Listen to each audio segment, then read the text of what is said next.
অষ্টম শ্রেণী তোমাদের 9 অধ্যায়ে আমি একটা কথা বলিনি, আগে কিন্তু 8 অধ্যায়টা আমি অনেকগুলো ভিডিও দিয়েছি, মনে রাখার কৌশল দিয়েছি, অর্থাৎ পোলট্রি মাংসের গুণাগুণ, মাছের গুণাগুণ, এগুলোকে ইম্পর্টেন্ট, কিন্তু মনে রাখার পদ্ধতিগুলো খুব ছোট ছোট করে দিয়েছি, যে প্রথম অক্ষরগুলো দিয়ে একটা মনে রাখার পদ্ধতি তোমরা সহজেই লিখে ফেলতে পারবে। একবার দেখে নিও সেই ভিডিওটা। কীভাবে দেখবে? আমাকে একজন কমেন্ট করলো যে স্যার আরও ভিডিও দিন, আমি কিন্তু অনেকগুলি ভিডিও দিয়েছি ওই চ্যাপ্টারে, তাই তোমাদেরকে বলছি যে দেখে নেবে। ভিডিওতে গিয়ে আগে পিছু দেখলেই পেয়ে যাবে, তোমাদের প্লে লিস্টে যেতে হবে না, ভিডিও যেখানে থাকে বড় ভিডিওগুলো সেখানে গেলে পেয়ে যাবে, পরপর ওখানে দেখবে পেয়ে যাবে, মাঝে মাঝে 2-4টে রচনা দেওয়া আছে, তারপরে এগুলো দেওয়া আছে। আজকে আমি অন্তঃক্ষরা গ্রন্থি নিয়ে আলোচনা করব। কী অন্তঃক্ষরা গ্রন্থি? দেখো, এই চ্যাপ্টারটা ঠিকমতো লেখা যায়নি, মানে ঠিকমতো আনতে পারেনি সেট করে। আমি একবার এইখানটায় যাই, মানে এখানটা বোঝাতে চেয়েছি হরমোনের প্রভাবে কি কি হয় আর কি। শুধু কি অন্তঃক্ষরা গ্রন্থি থেকে হরমোনগুলো বের হয় তা না, বহিঃক্ষরা গ্রন্থি থেকেও বের হয়। আগে সেটা জেনে নিই। আসলে জানাতে এসেছি হরমোনগুলো, আমাদের শরীরে যে হরমোনগুলো বের হয় তার মধ্যে থেকে কি কি কাজ হয় সেগুলো থেকে। এইখানটা থেকে আমাদের কিন্তু আসল জায়গাটাকে চেনার, যে হরমোন কোথা থেকে তৈরি হয়। এইটা আমরা আগে শুধু বিভিন্ন রকম হরমোনের কাজ তো ঠিক নয়, দাড়ি মোজ বের হওয়া, এই খেলতে গিয়ে আমাদের একটু পরিবর্তন আসা, মনে পরিবর্তন আসা, এগুলো কিন্তু হরমোনের প্রভাবে হয়। যে আমি লাস্টে যাবো এই অধ্যায়টা, আগে আমি এই যে জায়গাটা কঠিন জায়গা তোমাদের কাছে মনে হয় আমি সেটা সহজ করে দেব, তোমরা একটুখানি দেখো। বলছে কিছু গ্রন্থি থেকে বের হয় হরমোন, কিছু গ্রন্থি থেকে বের হয়। গুচ্ছ রয়েছে কিন্তু গ্রন্থি মনে রাখবে। আবার পাইপের মতো নালিকাও আছে, কিছু কিছু গ্রন্থির আবার পাইপের মতো নালিকাও আছে, অর্থাৎ কিছু নল দিয়ে বের হচ্ছে, মানে সরু সরু নালি দিয়ে বের হচ্ছে হরমোনগুলো কোনো একটা গ্রন্থি থেকে। আবার কখনো মানে সরাসরি রক্তে মিশে যাচ্ছে, বেশিরভাগই সরাসরি রক্তে মিশে যায়, নালি দিয়ে খুব কম বের হয়, মানে যতগুলো হরমোন আমরা পড়ব। এখন দেখো, দুটো গ্রন্থি আছে, একটা বহিঃক্ষরা গ্রন্থি, একটা অন্তঃক্ষরা গ্রন্থি।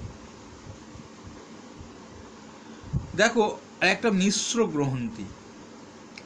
তাহলে অন্তঃক্ষরা গ্রন্থি থেকে বের হবে অনেক কিছু। বহিঃক্ষরা গ্রন্থি থেকে, যেমন একে এক্সোক্রাইন গ্ল্যান্ড বলা হয়, বহিঃক্ষরা গ্রন্থিটাকে লালা গ্রন্থি, এগুলো একটা নালি দিয়ে বের হয়, লালা রস, পাকস্থলী গ্রন্থি। কিন্তু অগ্নাশয় কিন্তু মিশ্র গ্রন্থি, আমরা পরে ওটাকে জেনে যাব। অগ্নাশয় কোথায় আছে আমি সব দেখিয়ে দেবো তোমাদের। বেশ, এখন দেখো, আমি একটা ছবিতে যাই, নাহলে বুঝতে পারবে না। একটা রাফ ছবি আঁকবো, জাস্ট একটা মানুষকে আঁকার চেষ্টা করব আমি, কিন্তু ছবিটা তোমাদের শেখাবার জন্য আঁকছি। এটা মানুষের মাথা মনে করো, চোখ ফোক দরকার নেই, এটা গলা, এটা একটু হাত পা বেরিয়ে যাচ্ছে, এটা আমাদের দরকার হয় না, আমাদের এই পেটের কাজটা দরকার হবে এইখানটা, ঠিক আছে? এইখানে একটা গ্রন্থি আছে। এবার এখানে দুটো কিডনি দুটো পাশে একটা গ্রন্থি আছে, তারপর শুক্রাশয়, ডিম্বাশয়, যেগুলো মেয়েদের ছেলে থাকে সেটা আলাদা ব্যাপার। এখন দেখো, এই মাথা থেকে কিন্তু অনেকগুলো হরমোন বের হয়, পিটুইটারি গ্রন্থি থেকে, অগ্র মস্তিষ্কের পিটুইটারি গ্রন্থি থেকে। তোমাদের কিন্তু সেই সব হরমোনগুলো তেমন আলোচনা নেই, ক্লাস 10-এ আছে। এখন তোমাদের 4 থেকে 5টা হরমোনের কথা মাথা থেকে জানতে হবে, দেখিনি। এখন দেখো, কি দিয়েছে? Somatotropic hormone, somatotropic hormone, STH, tropic, এটা এইচটা সবসময় হরমোন হয়। তাহলে একটা সোমাটোট্রপিক হরমোন পেলাম, এইখানে পেয়ে যাবে somatotropic hormone, thyroid stimulating hormone, gonadotropic hormone, আর একটা ভাসোপ্রেসিন হরমোন। এই 4টে হরমোনে আলোচনা করা আছে। সোমাটোট্রপিক হরমোন,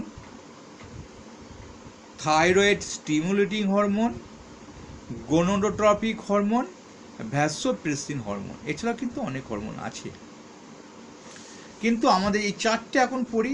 দেখো পেয়ে গেছি আমরা। এই পিটুইটারি গ্রন্থিটা দেখছো, এই গ্রন্থি থেকে কিন্তু এই চারটে হরমোন বের হয়। এদের কাজ আছে স্যার, হরমোনগুলো আমরা ভিটামিন তো খাই, ভিটামিন তো শাকসবজিতে পাই, হরমোন কিসে? না, হরমোন শরীরে তৈরি হয়। এখন দেখো আমি একটুখানি ছোট করে বলে দিই, থাইরয়েড স্টিমুলেটিং হরমোনটা কিন্তু একটা কাজ আছে, সোমাটোস্টপিক, যার বেশি ক্ষরণ হবে মস্তিষ্ক ওখান থেকে, অর্থাৎ পিটুইটারি গ্রন্থি থেকে, তার কি সে বেশি লম্বা হবে, আর যা কম হলে সে বামন হবে। একে দৈর্ঘ্য বাড়ায়, একে বলা হয় সোমাটোস্টপিক হরমোন, বৃদ্ধি পোষক হরমোন, অর্থাৎ বৃদ্ধি হয় বলে এর কিন্তু বৃদ্ধি পোষক হরমোন। থাইরয়েড স্টিমুলেটিং হরমোনে যাব আমরা। এখানে কিন্তু আমরা জেনে ফেললাম, যেটা প্রধান প্রশ্ন সেটা আমরা জেনে ফেললাম। দেখো থাইরয়েড স্টিমুলেটিং হরমোনে বলছে থাইরয়েড গ্রন্থিটা ফুলে ওঠে গলায়, আমরা গলাটা এঁকেছিলাম না, গলাতে এসে গেছে ছবিটি, যে থাইরয়েড গ্রন্থি, এটা কিন্তু মানে এই থাইরয়েড গ্রন্থি যদি বেশি ফুলে উঠে যায়, মানে বেশি ক্ষরণ হয়, তখন কিন্তু থাইরয়েড হরমোন একটা নির্দিষ্ট ক্ষরণ হতে হবে, মস্তিষ্ক থেকে কিন্তু হরমোনটা বের হচ্ছে। থাইরয়েড স্টিমুলেটিং হরমোনের কাজ থাইরয়েড গ্রন্থিটাকে উদ্দীপ্ত করা, কিন্তু তোমাদের এখানে দিয়েছে দেখো বেশি হলেও কিন্তু ফুলে যায়, মনে হয় যেন চোখ দুটো ঠেলে বাইরে আসছে, রক্তচাপের তারতম্য হয়, অর্থাৎ প্রেসারেরও তারতম্য হয়। থাইরয়েডটা মানে থাইরয়েড গ্রন্থি গলায় থাকে, হ্যাঁ, কম ক্ষরণ হলে শিশুর বার কমে যায়, পেশি দুর্বল হয়ে যায়, মুখ থেকে লালা গড়ায়, শরীরে হরমোন কম ক্ষরণের জন্য চামড়া ফোলা ফোলা এবং খসখসে হয়। তাহলে থাইরয়েড স্টিমুলেটিং হরমোনটা কোথা থেকে বের হলো? থাইরয়েড গ্রন্থি থেকে।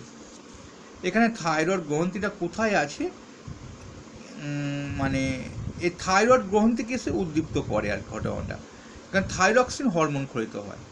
তাহলে এইখানটা বুঝে নাও, থাইরয়েড স্টিমুলেটিং হরমোন পিটুইটারি গ্রন্থি থেকে বেরিয়ে এলো, ক্ষরিত হলো, থাইরয়েড গ্রন্থি বৃদ্ধি নিয়ন্ত্রণ করলো, অর্থাৎ থাইরয়েড গ্রন্থিটাকে উদ্দীপ্ত করে আর কি, দিয়ে ওখান থেকে থাইরক্সিন বের হয়, সেটা বেশি বের হয় তাহলে গ্রন্থি ফুলে ওঠে, চোখগুলো ঠেলে বাইরে আসে বলে মনে হয়, রক্তচাপে তারতম্য হয়, কম হলে কিন্তু এটা হয়। হরমোনটা কিন্তু থাইরক্সিন।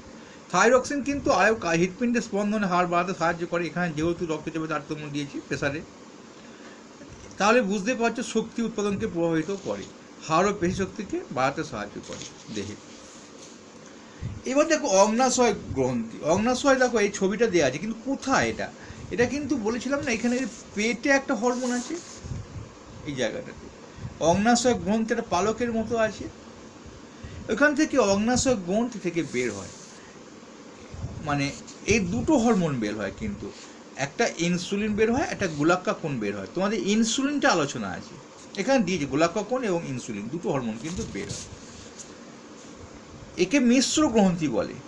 আমরা দেখেছি যখন সরাসরি রক্তের মধ্যে মিশে যায় কোনো গ্রন্থি থেকে বের হয়ে, তখন কি বলেছিল? অন্তঃক্ষরা গ্রন্থি। যখন নালি দিয়ে এসে রক্তে মেশে তখন হয় বহিঃক্ষরা গ্রন্থি। আর যখন দুটোই হয়, নালি দিয়ে বের হচ্ছে আবার সরাসরি রক্তে গিয়ে মিশছে হরমোনটা, এই অগ্নাশয় গ্রন্থিকে মিশ্র গ্রন্থি বলে। আর মিশ্র গ্রন্থি কেন বলে সেটাও তোমরা বলতে পারবে, যে সরাসরি রক্তের মধ্যে মিশে যায়, আবার কখনো নালি দিয়েও বের হয়। অন্তঃক্ষরা এবং বহিঃক্ষরা দুটোই কাজ করে মিশ্র গ্রন্থি অগ্নাশয়। এখান থেকে কী বের হয়? ইনসুলিন। ইনসুলিনটা যেটা আমাদের ডায়াবেটিস রোগীদের, মানে এই যদি ইনসুলিনটা বন্ধ হয়ে যায়, ও যদি ক্ষরণ না করে, তখন শর্করা রক্তের পরিমাণ বেড়ে যাবে, অর্থাৎ ভাতগুলো যেগুলো খাচ্ছ টুকরো টুকরো টুকরো টুকরো যেগুলো কণা রক্তে মেশে, ও টুকরো কণাটাকে ইনসুলিনকে ভাঙে, তখন ভাঙতে পারবে না, তখন কিন্তু ডায়াবেটিস রোগটা হবে, রক্তের মধ্যে ওই খাবারের কণাগুলো ঘোরাঘোরা করবে। গ্লুকাগনের কাজ নেই, এখানে দিয়েছে, এখানে দিয়ে দেখো, হ্যাঁ, আবার গ্লুকোজকে যকৃৎ পেশিতে গ্লাইকোজেন রূপে পরিণত করে ইনসুলিন। গ্লুকোজে ভাঙন ঘটিয়ে শক্তি উৎপাদন করে। তো গ্লুকোজ মানে হচ্ছে খাবারের টুকরো টুকরো কণাগুলো, আমরা এখন গ্লুকোজ জানি রক্ত উৎপাদন করে, গ্লুকোজ কোষে এটা শক্তি উৎপাদন করতে সাহায্য করে। কিন্তু ইনসুলিন যদি না বের হয় তাহলে তো গ্লুকোজ ভাঙবে না, খাবারের কণাগুলো রক্ত থেকেই যাবে। আর গ্লুকোজ যকৃৎ লিভার, মানে লিভার এবং পেশিতে তোমার গ্লাইকোজেন রূপে সাহায্য করতে পারে, মানে জমি রেখে সাহায্য করতে পারে। এই গ্লুকাগনটা তখন গ্লাইকোজেনকে ভাঙে। দেখো এটাকে বলা হয় এই ডায়াবেটিস রোগের সম্ভাবনা থাকে, অ্যান্টি ডায়াবেটিক বলে। কারণ ইনি যদি বন্ধ হয়ে যান, মানে ইনি যদি বন্ধ করে ফেলেন যে আমি আর ইনসুলিন বেরোবো না শরীর থেকে, তখন কিন্তু আর মানে ডায়াবেটিসটা রোগটা হবেই হবে। অর্থাৎ এ হচ্ছে অ্যান্টি ডায়াবেটিস। গ্লুকোজের পরিমাণ বেড়ে যাওয়াটা মূত্রের মধ্যে যখন মূত্রে গ্লুকোজ বেরিয়ে আসে, তখন প্রয়োজনীয় গ্লুকোজ ঢুকতে পারে না, বারবার খিদে পায়, রক্তের মধ্যে চিনির পরিমাণ বেড়ে যায়। একে বলা হয় কিন্তু ডায়াবেটিস রোগ, রোগ জীবাণু আক্রমণটা বাড়ে। আর বাকি হরমোন দুটো তোমাদের পরের ভিডিও আলোচনা করে দেবো, ভালো লাগলে অবশ্যই লাইক করো।